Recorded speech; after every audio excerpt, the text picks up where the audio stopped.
Hello বন্ধুরা, আসসালামু আলাইকুম। তোমরা সবাই কেমন আছো? আশা করি ভালো আছো। আমিও ভালো আছি। আজকে আমি ডিমের একটা নতুন রেসিপি বানাবো। প্রথমে আমি ম্যাশ করা আলু কড়াইয়ের মধ্যে দিয়ে দিয়েছি। এখন আমি আদা রসুন বাটা দিয়ে দিব, পেঁয়াজ কুচি দিয়ে দিব, কাঁচামরিচ কুচি দিয়ে দিব, টমেটোর সস দিয়ে দিব 1 চামচ। কাঁচা টমেটো আপনাদের কাছে থাকলে আপনারা দেবেন, আমার কাছে টমেটো ছিল না তাই টমেটোর সস দিয়েছি। হলুদ, মরিচ, ধনিয়া, জিরা সব রকমের মশলা দেওয়া আছে এখানে।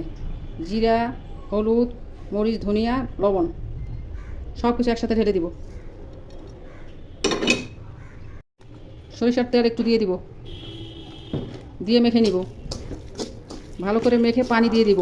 এখন পানি দিয়ে গ্যাসে বসিয়ে দিলাম, গ্যাসটা অন করে দিলাম। ঢাকনা খুলে দেখি কী অবস্থা, বলক চলে এসেছে। এখন ঢাকনা আবার দিয়ে দিব, দেখি কী অবস্থা, বলক চলে এসেছে। এখন ডিমগুলো দিয়ে দিব। ডিমগুলো ভাজা হয়ে গেছে, ডিমগুলো দিয়ে দিব। এখন এই অবস্থাতে ডিমগুলো দিয়ে দিব।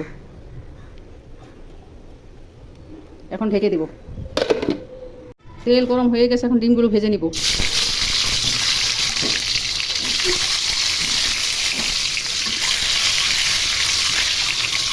তরকারিটা প্রায় হয়ে এসেছে, এখন নামিয়ে রেখে বাগার দিব। হয়ে গেছে, কিছু জিরা ঢেলে দিব। জিরাটা ফুটে আসলে একটু তেজপাতা দিয়ে দিব একটা।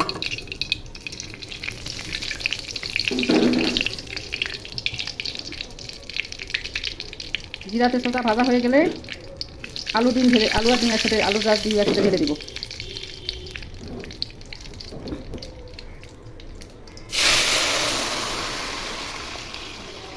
ঢেকে রেখে কিছুক্ষণ ফুটতে দিব। ঢাকনা উঠিয়ে দেখি কী অবস্থা, তরকারিটা প্রায় হয়ে এসেছে। এখন আধা চামচ গরম মশলা ছড়িয়ে দিয়ে 2 মিনিট পর ঢেকে রেখে নামিয়ে নিব।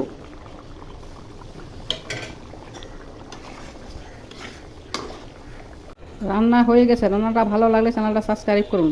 আমার ইউটিউব চ্যানেল আছে, সেটা সাবস্ক্রাইব করুন। আমার ফেসবুক পেজ ফলো করুন।